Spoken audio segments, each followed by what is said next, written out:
خب بینندگان عزیز و شما تماشاچیایی که اینجا نشستین، امیدوارم که تا اینجای برنامه از برنامه راضی بوده باشید. صدای حالا به اونجا هم میرسیم. صدای آدمایی که جلوی تلویزیون نشستن خب ما نمیشنویم، ولی صدای شما رو ما میشنویم. اگه حالا صادقانه هر کسی یه نظر راجع به این برنامه تا الان داشته دیگه، صادقانه ببینیم صادق باشیم یه بار با هم دیگه. اگه خوشتون میاد جیغ بزنین، داد بزنین، اگه نه هیچی نگین.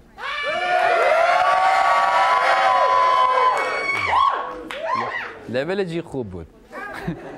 خب در اینجا به استودیوی صدای آمریکا خواهیم رفت و سیامک دهقانپور. سیامک دقایقی با شما خواهد بود و پس از اون دوباره به استودیوی شوالیه در موزه خبر باز خواهیم گشت. بهترین های پارازیت، پیام نوروزی شیرین عبادی، رضا براهنی روی سفره 7 سینما، آهنگ های بیشتری از گروه 127 و در نهایت اجرای زنده محسن نامجو.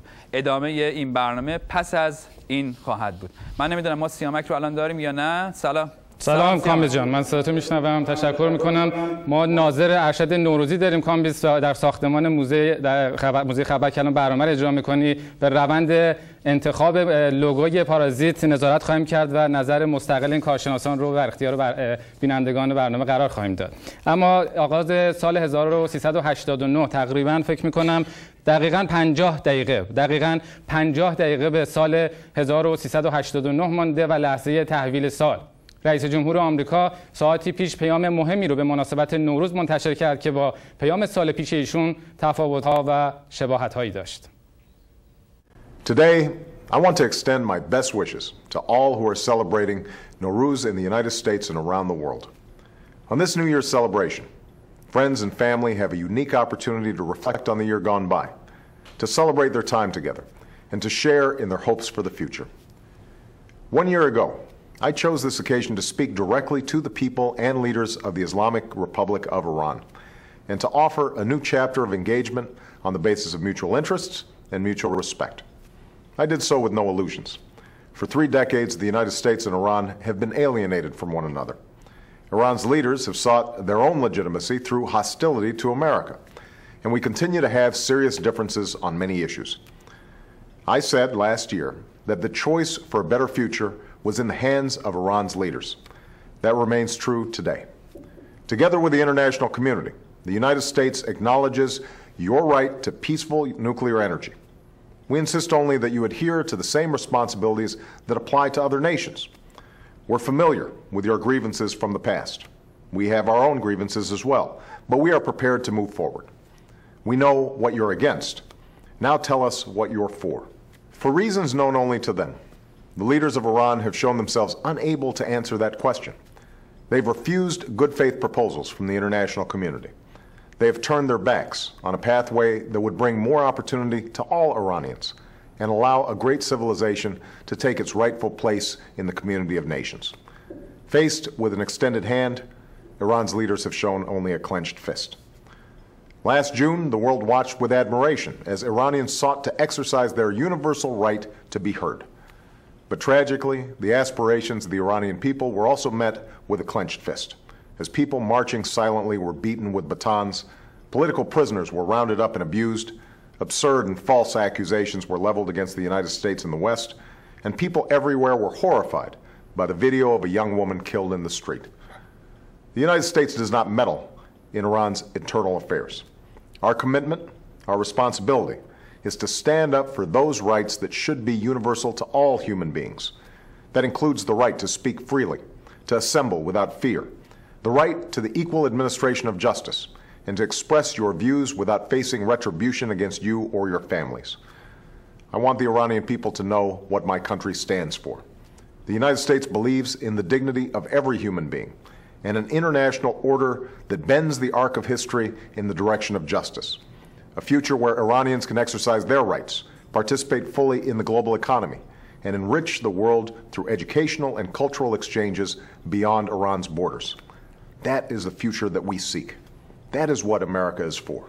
That is why, even as we continue to have differences with the Iranian government, we will sustain our commitment to a more hopeful future for the Iranian people, For instance, by increasing opportunities for educational exchanges so that Iranian students can come to our colleges and universities, and through our efforts to ensure that Iranians can have access to the software and internet technologies that will enable them to communicate with each other and with the world without fear of censorship. Finally, let me be clear. We are working with the international community to hold the Iranian government accountable because they refuse to live up to their international obligations. But our offer of comprehensive diplomatic contacts and dialogue stands. Indeed, over the course of the last year, it is the Iranian government that has chosen to isolate itself and to choose a self-defeating focus on the past over a commitment to build a better future. Last year, I quoted the words of the poet Sadi, who said, "The children of Adam are limbs to each other, having been created of one essence." I still believe that. I believe it with every fiber of my being. And even as we have differences, the Iranian government continues to have the choice to pursue a better future and to meet its international responsibilities while respecting the dignity and fundamental human rights of its own people. Thank you. And Eid Shoma Mubarak.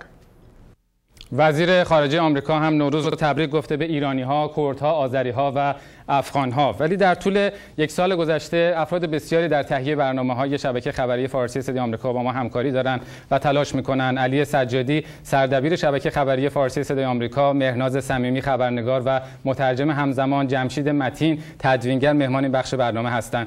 مهناز با تو شروع می‌کنیم.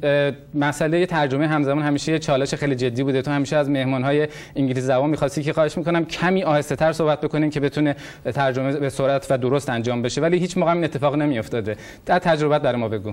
سلام سیامک و سلام میکنم به بینندگان عزیز و متشکرم ازشون. همونطور که میگی، یعنی توی کار ترجمه حتی توی کیت‌های پیشرفته ترجمه دگمه‌ای برای این مسئله هست که به هر حال اون میسر نمیشه. همونطور که میگی هیچ وقت این اتفاق نمیفته. باری که از همه بیشتر اتفاقا میسر شد این اتفاق و آقایی که اومده بود که کارشناس انرژی هسته‌ای بود، راجع به سایت‌های مختلف در واقع فعالیت‌های هسته‌ای ایران صحبت می‌کرد، خیلی با سرعت مناسبی حرف زد و من خیلی خوب تونستم کار ترجمه رو انجام بدم بدون اینکه زیاد تند حرف بزنم یا چیزی رو جا بندازم. وقتی که اومدیم بیرون از استودیو گفت که خوب بود و منم گفتم همینطوره، یعنی واقعا جز استثناها بودی، خیلی خوب.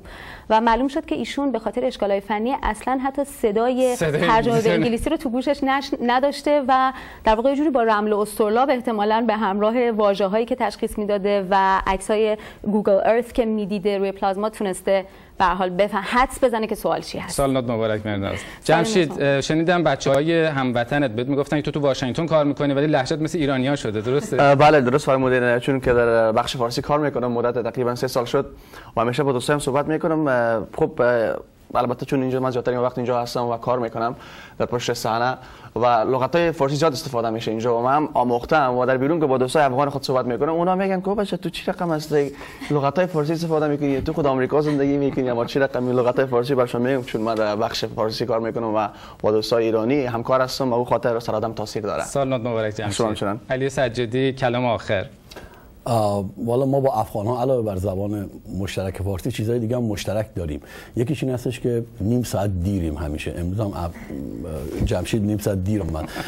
ولی میخوام به کامبیز بگم امروز خانم انوشه انصاری که صحبت میکرد از کتابش بحث شد، عنوان کتابش شد My Dream of Stars و کامبیز پرسید که اینو چی ترجمه کنین؟ یکی از توی جمعیت گفت شب‌های تابستان. من خواهش می‌کنم کامبیز حتما